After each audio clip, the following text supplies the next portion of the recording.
Mengusung semboyan Kartika Eka Paksi yang bermakna burung gagah perkasa tanpa tanding yang menjunjung tinggi keluhuran nusa bangsa serta keprajuritan sejati, TNI hadir di tengah masyarakat selaku pengayom sekaligus penjaga kedaulatan negara. Dalam rangkaian pembentukannya, TNI sendiri telah mengalami sederet perubahan nama yang sekaligus mengukuhkan keberadaan serta kinerja prajurit dalam kesatuan tugasnya dari masa ke masa.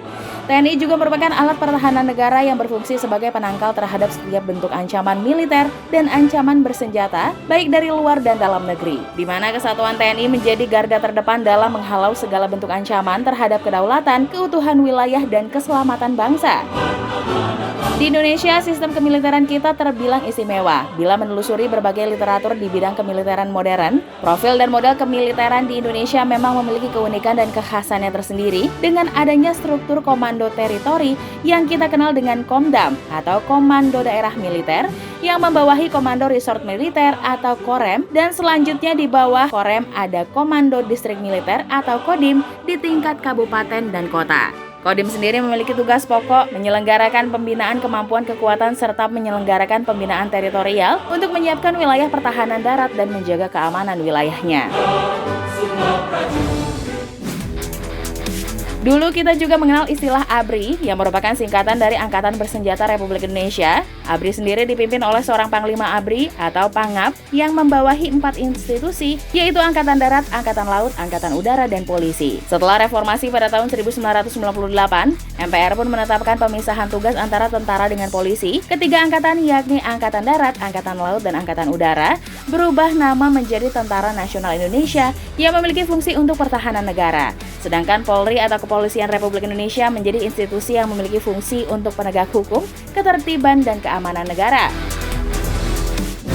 Bulan Oktober merupakan bulan bersejarah bagi Tentara Nasional Indonesia, sebab pada 5 Oktober TNI merayakan hari jadinya. Dalam memperingati 75 tahun kelahirannya, TNI terus bersinergi menghadirkan sejumlah program terpadu di tengah masyarakat. Potret TNI yang garang di medan pertempuran pun memiliki sisi lain yang hangat dan humanis, yakni melalui penugasan yang membuat para prajurit turun langsung ke masyarakat melalui program Tentara Manunggal Masuk Desa. Sebelumnya kita sudah mengenal istilah ABRI Masuk Desa yang menjadi program unggulan tentara pada tahun 80-an, maka di era sekarang perwujudannya nyaris sama, yakni dalam program Tentara Manunggal Membangun Desa. Para personil TNI dari semua matra kesatuan akan membantu pemerintah dalam akselerasi pembangunan masyarakat, baik fisik maupun non-fisik. Sinergitas ini dilakukan melalui kesatuan di sejumlah wilayah, terutama di tingkat Kodim atau Komando Daerah Militer yang merupakan komando pembinaan dan operasional kewilayahan TNI Angkatan Darat. Lantas seperti apakah sisi lain TNI dan perjalanan kinerjanya dalam melayani masyarakat terutama di pedesaan? Untuk itu Asal Muasal akan mengajak Anda menelusurinya dalam Jelajah Waktu dan Cerita.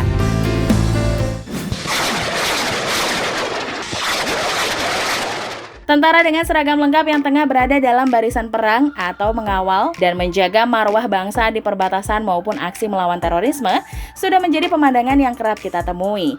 Sebab tugas utama militer adalah operasi keamanan wilayah serta objek vital nasional yang bersifat strategis. Namun bagaimana jika tentara dengan seragam lorengnya memegang pacul atau alat pertukangan lalu terjun bersama warga membangun jembatan? Itulah salah satu dari beragam bentuk kerja nyata yang dilakukan Kesatuan Tentara Nasional Indonesia melalui bakti sosial TMMD atau Tentara Manunggal Membangun Desa.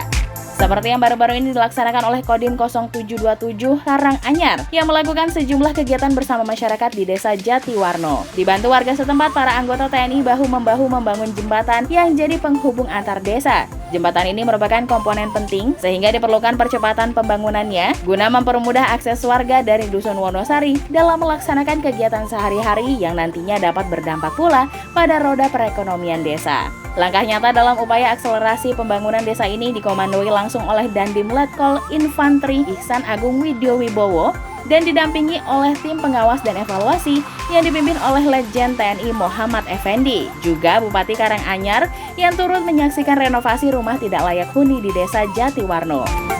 Selain itu, TNI sebagai leading sektor menginisiasi gerakan penghijauan dengan membagikan bibit tanaman. Lebih lanjut, TNI juga melakukan kerja sosial lainnya, yakni mengajak warga setempat agar memiliki keterampilan di bidang otomotif melalui program pelatihan bengkel. Kegiatan ini berupaya memberikan bekal bagi warga usia produktif agar mempunyai pengetahuan profesional yang siap diaplikasikan. Selain melaksanakan pelatihan, TNI juga menyasar kebutuhan warga dengan pemberian santunan serta melakukan hitanan massal bagi anak-anak di desa setempat. Tampak mereka menyambut kegiatan sosial ini dengan gembira. Sejatinya, Tentara Manunggal membangun desa menjadi salah satu wujud nawacita, yaitu membangun Indonesia dari pinggiran dengan memperkuat daerah-daerah dan desa dalam kerangka NKRI, sehingga tercipta pembangunan yang merata di daerah terpencil. Dalam perjalanannya, TNI sudah melahirkan kesan bagi masyarakat dalam mengentaskan berbagai kesulitan dimanapun TNI bertugas. Di setiap jangkal tanah air ini, bukti nyata yang dihasilkan sangat bermanfaat, kendati dalam situasi perpolitikan yang pasang surut. Kodim Karanganyar beserta jajarannya hadir memberi sumbangsih kepada masyarakat, diantaranya membangun dan membenahi sekolah. Tampak semangat mengalir dari seluruh pihak yang terlibat, sebab tentunya seberat apapun suatu pekerjaan bila dilakukan bersama-sama akan menjadi ringan. Demikian juga yang dilakukan oleh Satgas TMMD reguler ke-109 Karanganyar, tampak TNI semangat gotong royong terpatri dari masyarakat serta barisan para tentara. Mari kita bergandengan tangan, bersinergi dengan seluruh komponen masyarakat, komponen bangsa, TNI, Polri, masyarakat untuk manunggal membangun negeri ini. Dimulai dari pemerintahan terkecil, dari tingkat desa. Apabila di tingkat desa itu sudah solid, sudah sinergi dalam membangun desanya, dan itu terjadi di seluruh desa di Indonesia, maka pasti tujuan dan sasaran dari pembangunan nasional, tujuan negara bisa tercapai. Mengulas seputar guratan kisah-kisah heroik Tentara Nasional Indonesia, maka ada satu pertanyaan menyentil yang kerap muncul. Mengapa seragam tentara bercorak loreng? Asal-usul penggunaan warna loreng yang dipakai dalam militer diawali oleh unit pasukan pertama yang mengadopsi warna-warna loreng adalah Resimen Senapan ke-95 dan Resimen Senapan ke-60 dibuat selama Perang Napoleon pada abad ke-18 untuk memperkuat garis pertempuran Inggris. Saat mereka membawa rifle Specker, sejenis senjata dengan bayonet, dan memperluas area pertempuran, mereka menggunakan jaket hijau yang agak berbeda dengan resimen lainnya yang memakai jubah merah tua. Sedangkan alasan kenapa baju seragam militer Indonesia bermotif loreng hijau hitam bukan abu-abu atau coklat seperti seragam militer negara lain, karena pola tersebut sangat sesuai digunakan untuk berkamuflase atau menyamarkan diri dari musuh. Apalagi daerah di Indonesia yang cenderung hijau, sehingga membuat pasukan militer mudah menyatu dengan medan yang ia tempati.